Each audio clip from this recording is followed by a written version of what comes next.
falta de ônibus e opções no transporte público de Campinas incomodam usuários. Saiba onde encontrar informação sobre os candidatos nas eleições que estão chegando. Estudo da Unicamp descobre que adolescentes homossexuais têm mais chance de ter depressão. Preparamos uma receita especial para esquentar o seu inverno. Problemas em obra da Copa. Conversamos com o secretário de Esporte e Lazer de Campinas e ele confirmou. A situação é crítica. A nossa situação não é simples. Houve erro de projeto de fundação. Ou até parece que a empresa nem mediu o solo. O TJ PUC está no ar.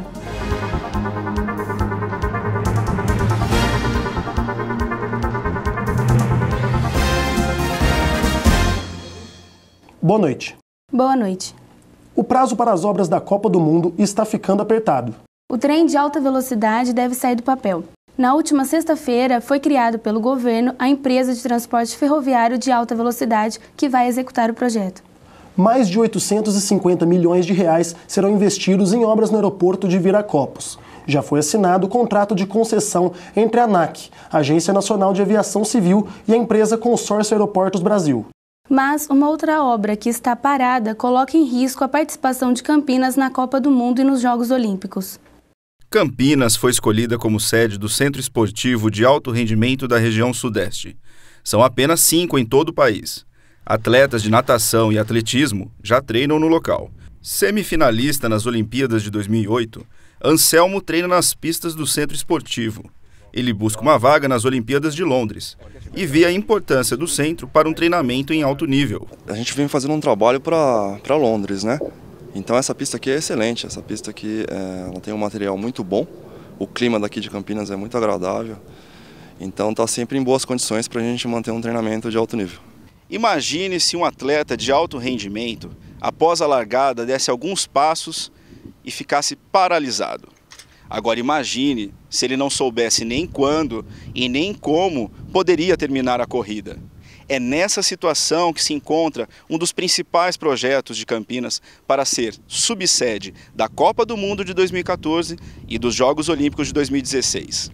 A obra do ginásio do Centro Esportivo de Alto Rendimento foi paralisada após erro na sondagem e projeto de fundação feitos pela empresa Barizon PTA.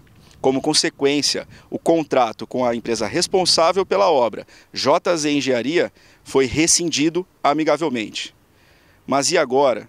Como serão concluídas as obras? A primeira providência é assegurar os recursos. E aí nos próximos 10, 15 dias nós esperamos ter tudo isso já resolvido com o Ministério do Esporte. A partir dos recursos garantidos é que nós buscaremos ou um convênio com o Exército ou licitação, apresentação de projeto, tudo mais, e contratação de empresas ou empresa para realizar as obras. Agindo rapidamente, a Prefeitura pode assegurar os 14 milhões de reais pagos pelo governo para a obra do ginásio. Além disso, será necessário reformar os alojamentos que estão em mau estado ou construir novos. A plataforma de saltos ornamentais foi construída fora dos padrões e talvez seja refeita.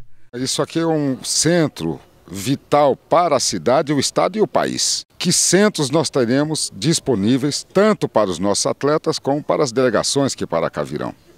Vocês façam ideia de que são mais de 200 países que virão nas Olimpíadas. Essa turma vai ficar onde? Para cumprir os prazos, a Prefeitura tem que correr e encontrar logo uma solução. O Tribunal de Contas da União divulgou o aumento de gastos em mais de 2 bilhões de reais, em relação ao número divulgado em março.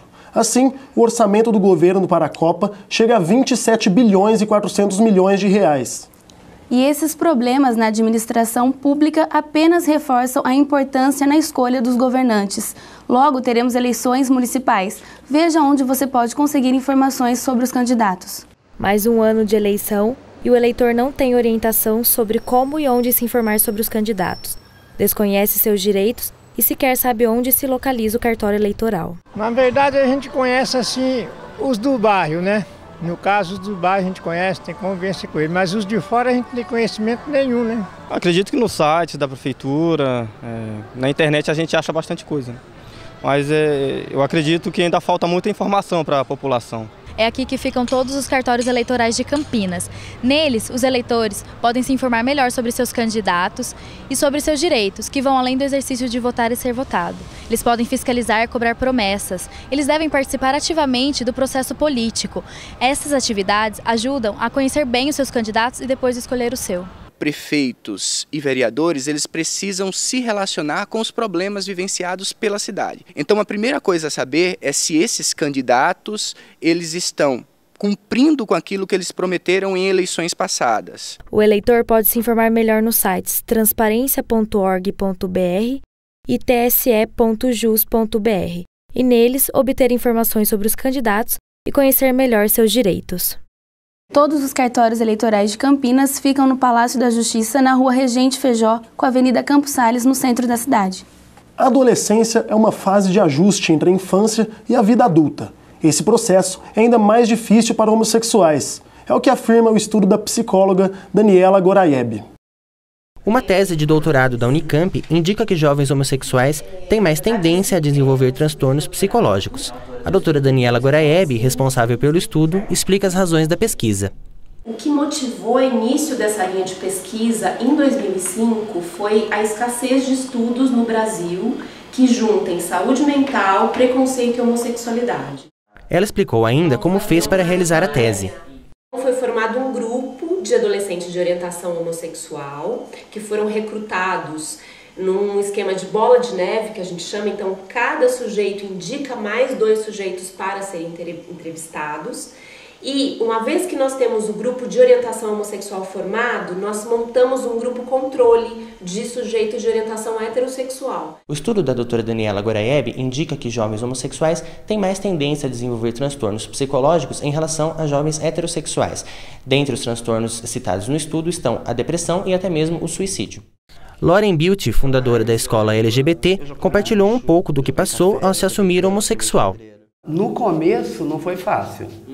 No começo foi bastante difícil. Minha mãe chegou a até pedir para ter um filho ladrão do que um filho viado. Isso nos termos dela. Aí tive problema com a família, porque minha mãe me pôs para fora de casa, mandou ir morar com o tio. Aí tio mandou morar com outro, que mandou morar com outro. Eu fiquei 1 ano e meio passando assim de tio em tio, de casa em casa.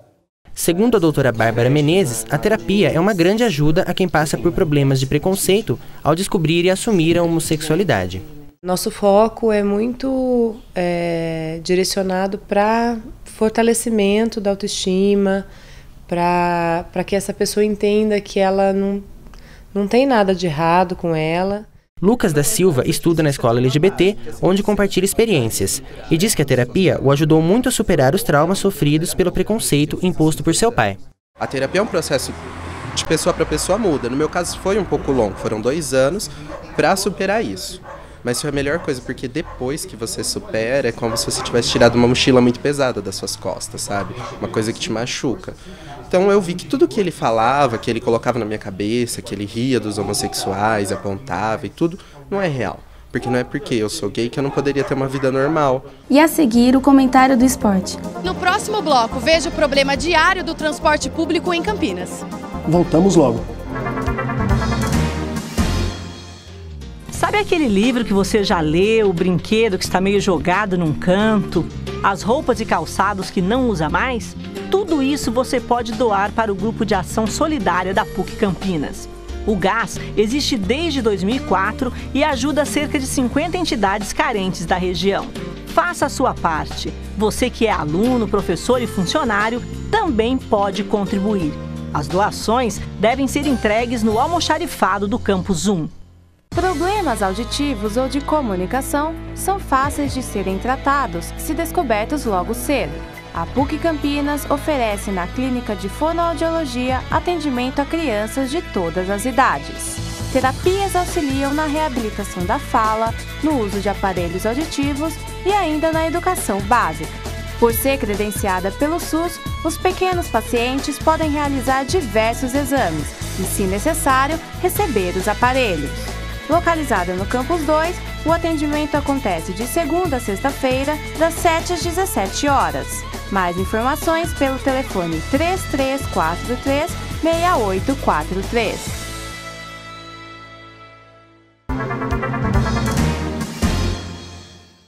transporte público anda cada vez mais complicado em nossa região e a população reclama da quantidade de ônibus em Campinas.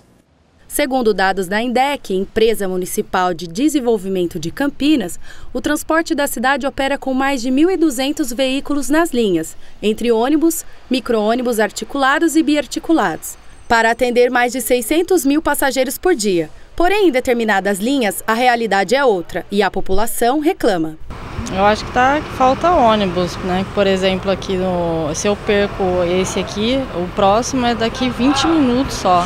Então, como eu moro longe, eu acho que deveria pôr mais ônibus nas linhas, né? Para não ter essa demora tão grande. Eu acho a demora, porque lá nós tem dia de semana, tem 2 ônibus de meia hora, mas dia de sábado e feriado é de hora em hora, só tem um na linha. O sofrimento da população que utiliza o transporte público é diário. Esses e outros problemas poderiam ser resolvidos com um melhor planejamento público entre a INDEC e a Prefeitura. Hoje, na cidade de Campinas, não existe um sistema de transporte público adequado para atender toda a sua demanda.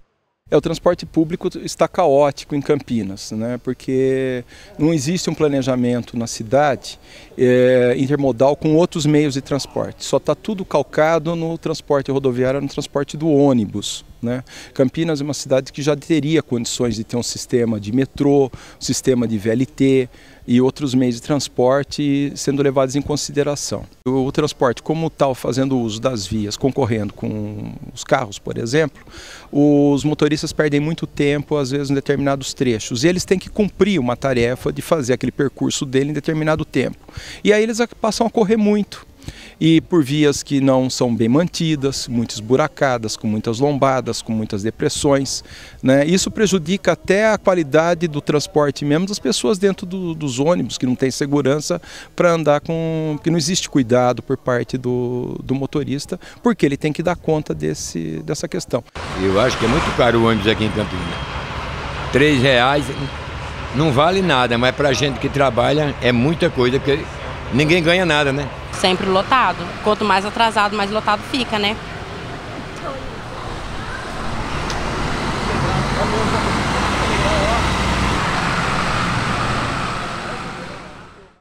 Procurada pela nossa reportagem, a INDEC não quis gravar a entrevista. E agora vamos falar de futebol. Tem 3 campeonatos que a bola já está rolando. Vamos aos comentários do Douglas Moraes. Boa noite. Os clubes de Campinas vivem situações opostas nessa semana. Enquanto o Guarani tenta a reabilitação na Série B do Campeonato Brasileiro, a Ponte Preta, que está numa situação intermediária, tenta melhores posições para o Campeonato Nacional. E o campeonato ainda é longo e muita coisa pode mudar. Porém, nós temos 2 campeonatos em fase de definição, a Copa do Brasil e a Libertadores, que deve ter um time brasileiro na final. Agora é torcer pelo seu time e aguardar os resultados.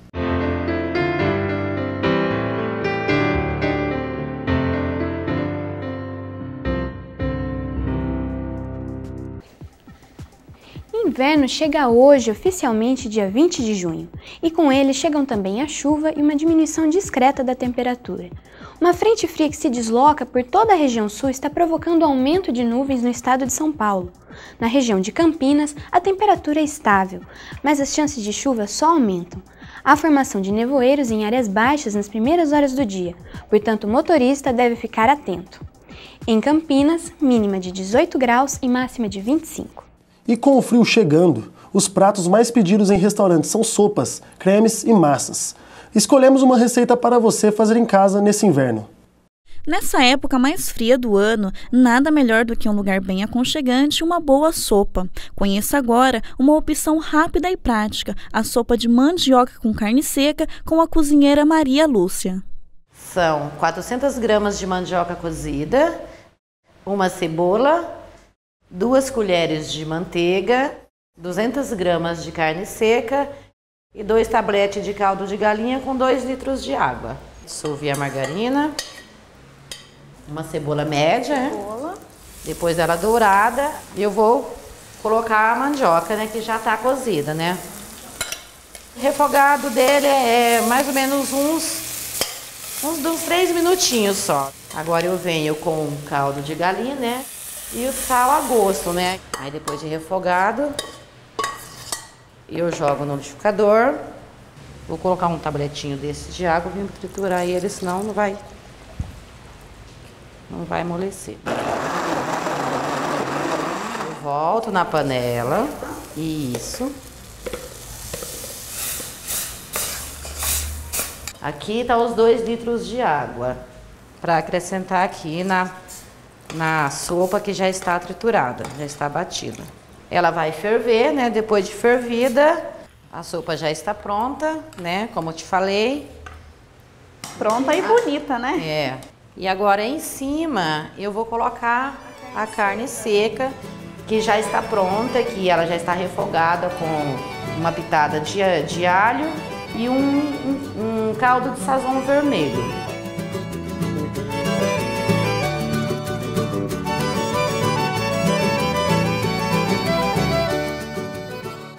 Espero que você tenha gostado dessa dica. O TJ PUC fica por aqui. Uma boa noite. Boa noite e até a próxima edição.